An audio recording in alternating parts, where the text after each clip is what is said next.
Welcome to our IELTS listening test practice. The test has 4 parts and 40 questions. First, take the test and write down your answers. Then, check the answers at the end of the test and see how many you got right.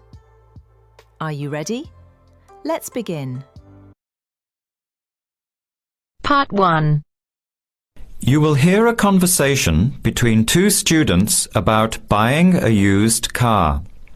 First, you have some time to look at questions 1 to 6.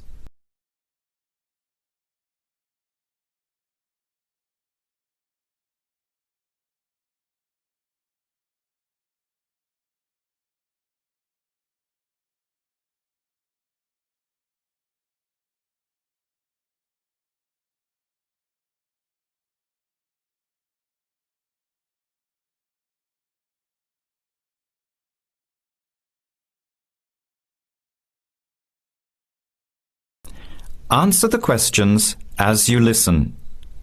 You will not hear the recording a second time. Listen carefully to the conversation and answer questions 1 to 6.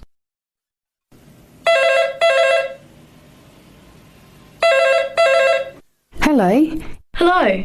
Can I speak to Eleanor, please? This is Eleanor speaking. Hi. My name is Jan. I'm calling about the car that was advertised on the notice board in the Student Union building. Is it still for sale? Yes, it is. Your ad says it's a 1985 Celica, in good condition. It's old, but it has been well looked after. My family has had the car for 10 years. I'm just the 3rd owner and my mother had it before me, so we know its history. We've got all the receipts and records. It's had regular maintenance and the brakes were done last year. It runs really well but looks its age. Why are you selling it, by the way? Well, I'm going overseas next month to study. I'll be away for at least 2 years, so I have to sell it. Unfortunately, it's been a good car. You want $1,500, is that right? I was asking $2,000, but since I need to sell it quickly, I've reduced the price. Would you like to come and take it for a drive? I don't live far from the university.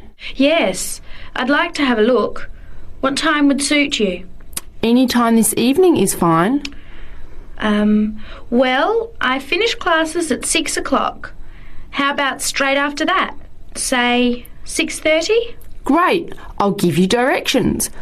When you leave the main gate of the university, turn left on South Road and keep going until you get to the Grand Cinema.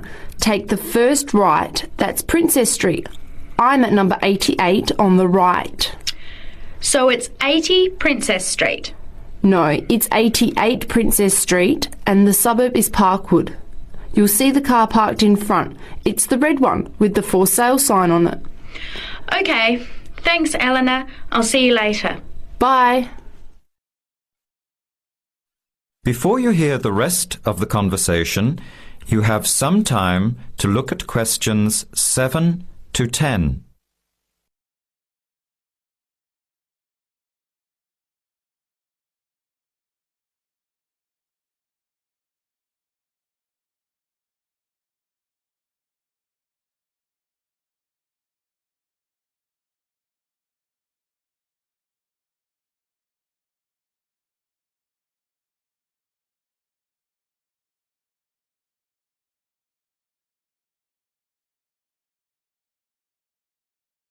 Now listen carefully and answer questions 7 to 10.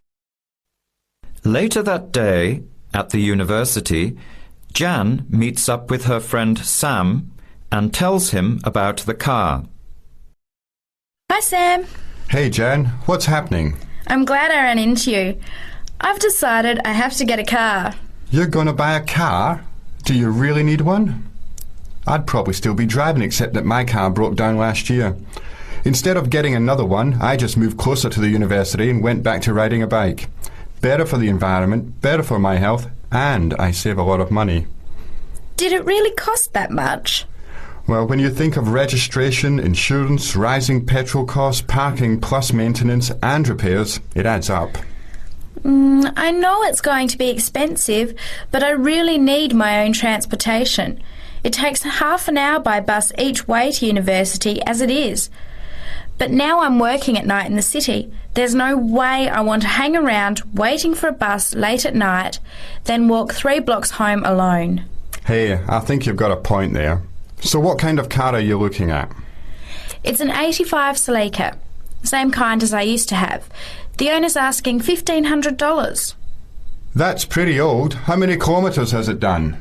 You know, I forgot to ask. I'll have to check tonight when I go see it. Would you be able to come with me to have a look? At about 6:30? Sure, I'll come, but I don't know a lot about cars. I do know one thing, though.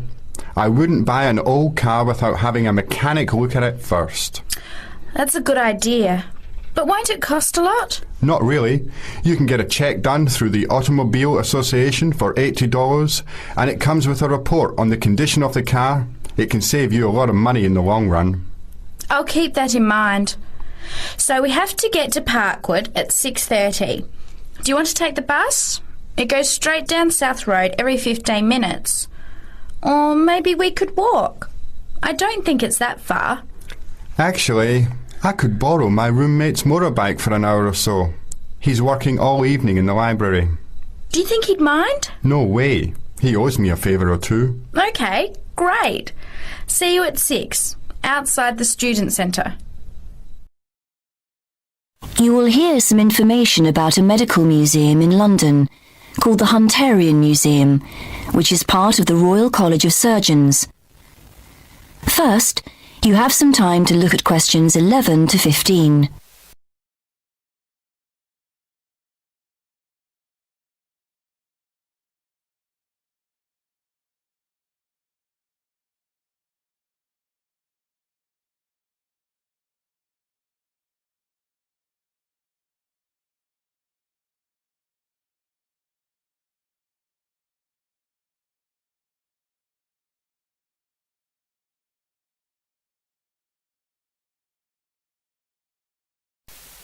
Now listen and answer questions 11 to 15. Good evening. I'm here to tell you about the Hunterian Museum in London, which is part of the Royal College of Surgeons. Although a medical museum, it is open to the general public. The museum specialises in the history of the study of anatomy, and especially the work of John Hunter in the 18th century. If you would like a free guided tour of the museum, then come along at 1 o'clock any Wednesday. Spaces on the tour are limited to 25 though, so it's best to reserve a place by phone, and these tours are for individual members of the public, families and small groups of friends only. Tours for groups of school students can also be arranged, and these are also free of charge. Teachers are encouraged to make a donation of around £3 per student if they can afford it, but this isn't obligatory. What teachers must do, however, is phone to agree a time in advance, as only one school party is allowed in at a time. Then there's an online booking form which you can use to confirm the booking. Or just send a letter if you prefer. For older students and adult groups, we provide more specialised tours, and these cost £100 for a short tour of 30 minutes, or if you want a slightly longer one, it's £130 for 45 minutes. There is a student discount, however, so college groups would pay £75 for the shorter tour, for example. In terms of facilities available at the museum, teachers and others should bear in mind that space is very limited. As we're in the centre of London, with many cafes and restaurants nearby, refreshments aren't sold on site, though there is a small shop selling souvenirs. Most of the things on show in the museum are preserved animal specimens in glass cases, so there are no interactive displays aimed at small children. And our tours are only in English, although there is printed material available in other major languages on request. There's also a lecture room, which groups can book for an extra charge, and this is equipped with PowerPoint projector and microscopes. Before you hear the rest of the presentation, you have some time to look at questions 16 to 20.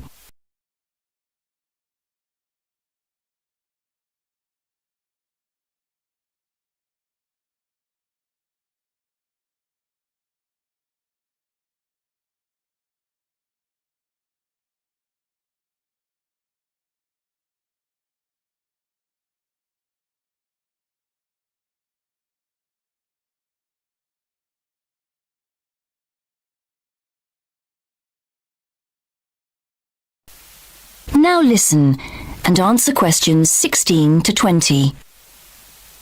Next, a bit about the history of the museum and the preserved animal and plant specimens you can see there. The museum's named after John Hunter, who was a pioneer in the study of anatomy.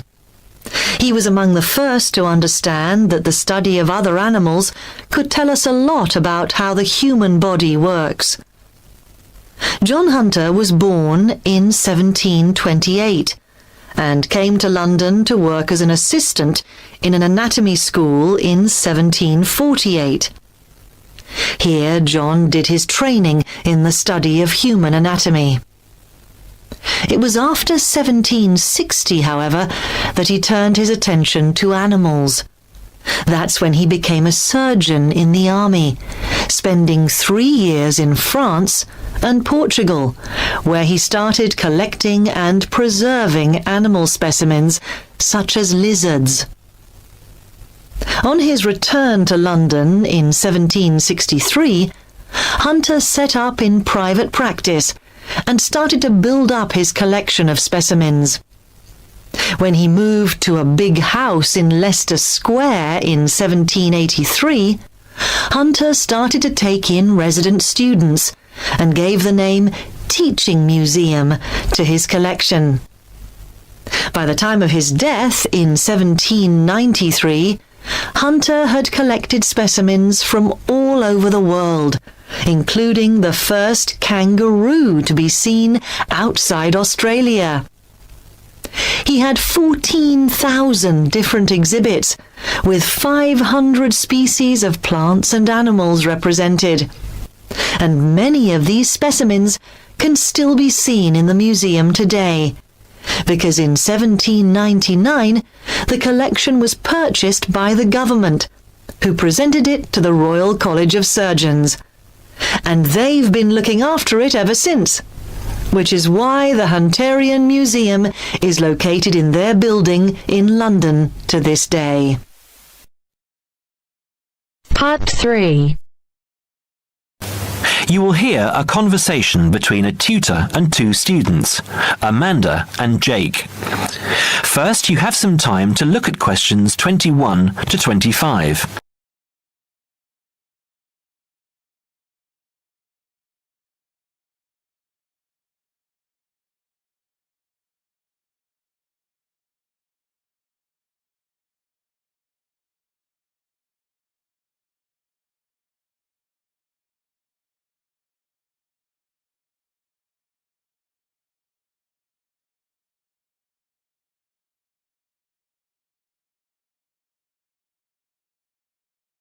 Now listen carefully and answer questions 21 to 25.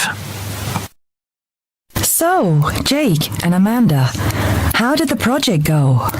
Very well, I think, Dr. Hinton. I certainly learned a lot and enjoyed myself at the same time. Me too.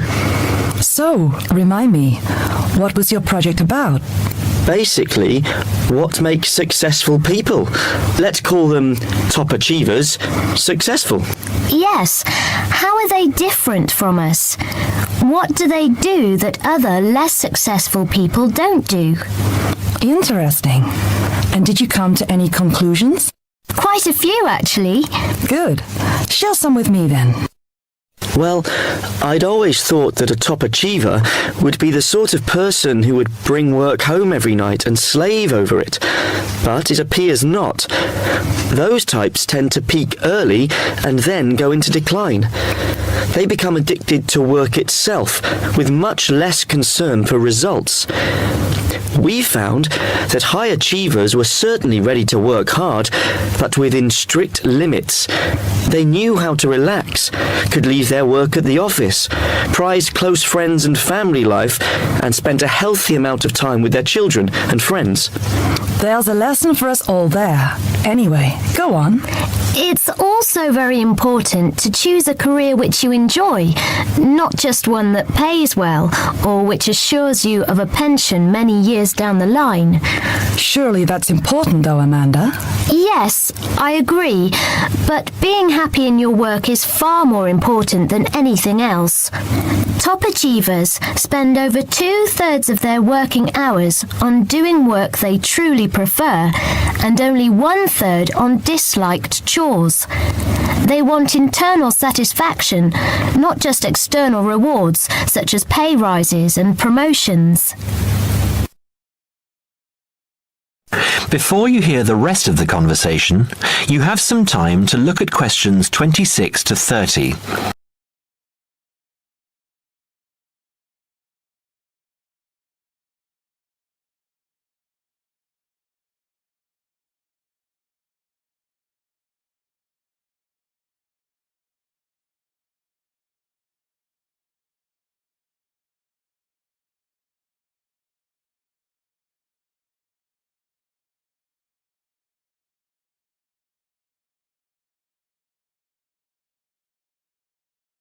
Now, listen and answer questions 26 to 30. Actually, in the end, they often have both, because they enjoy what they are doing, so their work is better and their rewards higher. Yes, Jake, that certainly makes sense. Now, can I ask you something? Do high achievers, as you call them, take many risks? Yes and no. I interviewed one business executive who told me he was able to take risks because he carefully considered how he could salvage a situation if it all went wrong. He imagined the worst that could happen, and if he could live with that, he went ahead. If not, he didn't take the chance. Other people prefer to stay in what I heard described as the comfort zone setting for security, even if it means settling for mediocrity and boredom too. Would you call top achievers perfectionists? Contrary to what I expected, no, I wouldn't. We came to the conclusion that a lot of ambitious and hard-working people are so obsessed with perfection that they actually turn out very little work. I happen to know a university teacher, a friend of my mother's, who has spent over 10 years preparing a study about a playwright. She is so worried that she has missed something, she still hasn't sent the manuscript to a publisher. Meanwhile, the playwright, who was at the height of his fame when the project began, has faded from public view. The woman's study, even if finally published, will interest few people. So, what has this got to do with top achievers? Well, top achievers are almost always free of the compulsion to be perfect. They don't think of their mistakes as failures. Instead, they learn from them, so they can do better next time. Well, would you call them competitive? High performers focus more on bettering their own previous efforts than on beating competitors. In fact, we came to the conclusion that worrying too much about competitors' abilities and possible superiority can be self-defeating. Yes, and we found that top achievers tend to be team players rather than loners. They recognise that groups can solve certain complicated problems better than individuals and are eager to let other people do part of the work. Yes, loners, who are often over-concerned about rivals, can't delegate important work or decision-making. Their performance is limited because they must do everything themselves. Well, it looks as if you two have done a thorough job and learned something into the bargain too. Now, there are just a couple of points I'd like to clarify with you. Section 4. You will hear a talk on bullying in the workplace given by a university lecturer to a group of students. First, you have some time to look at questions 31 to 33.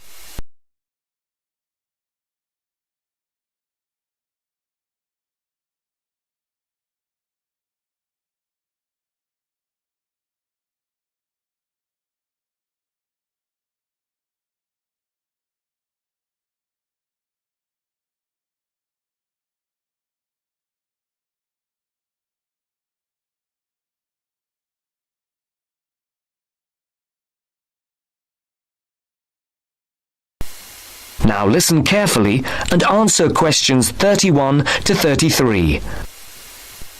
Good morning. My name is Dr. Mervyn Forrest, and I specialize in management techniques and training. I've been invited here today to talk to you about the cost to the economy of bad management. And what I would like to dwell on first is an area that has recently been exercising everyone, and that is coercion in the workplace, or, to put it more simply, bullying.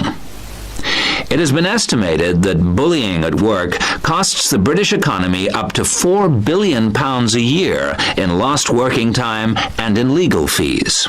And with the problem apparently on the increase, it is time that managers took on board what is happening. I would like to think that what is perceived as bullying is nothing more than lack of experience, insecurity, or lack of awareness on the part of managers, and not a conscious effort to attack someone. But that is perhaps a case of my being naive or over-hopeful. Before we break up into groups to look at the first task on the handout you've got, I'd like to give you a start with some of the main bullying methods that have been identified so far. Basically, what I'm going to do here is to give you examples of 1 or 2 points. Can you all read the OHP clearly? Yes? Right, off we go. Now you have some time to look at questions 34 to 40.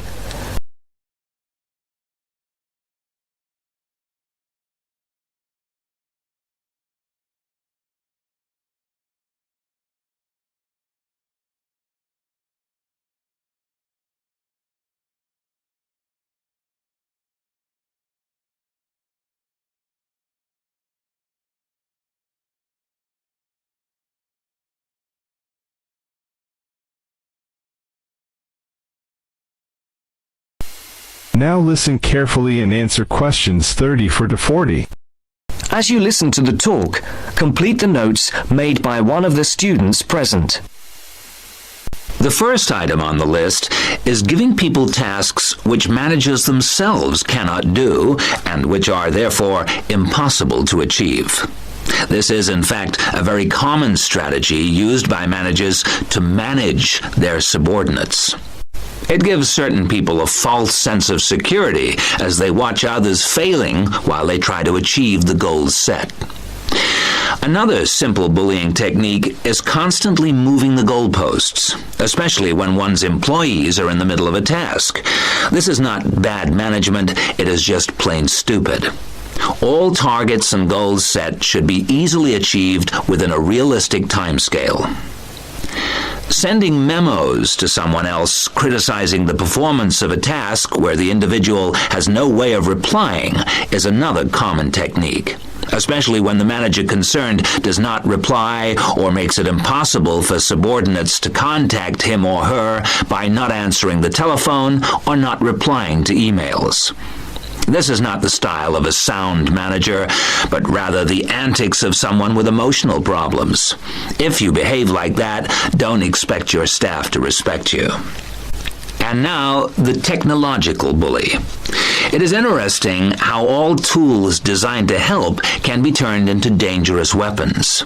The urgent email bully is fast becoming a problem in the office. Employees turn on their computers to be faced with a string of badly worded emails, making instant and often unrealistic demands, which reveal the hysteria mode of management. Have you ever felt a sense of dread before looking at your email, even your personal messages? All companies should develop a company strategy whereby there is an email code of practice, with offensive messages being forwarded to a designated person for appropriate action. I would now like you to break up into groups and brainstorm other bullying techniques which you think you may have experienced, and perhaps, if you're honest, which you have been party to. I can think of at least 9 more bullying strategies.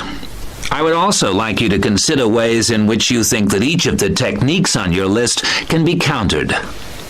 Is everyone clear as to what the task is? Yes? Okay.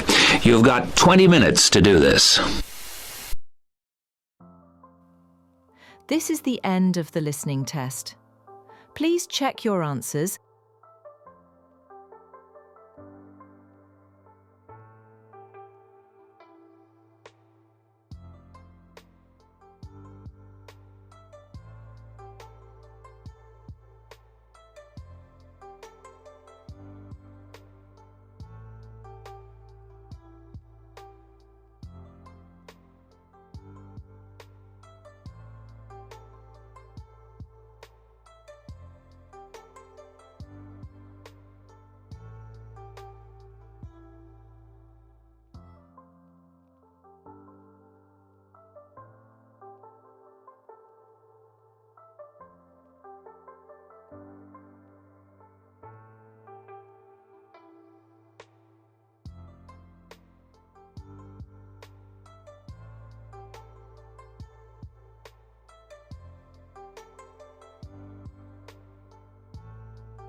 This is the end of this listening test practice.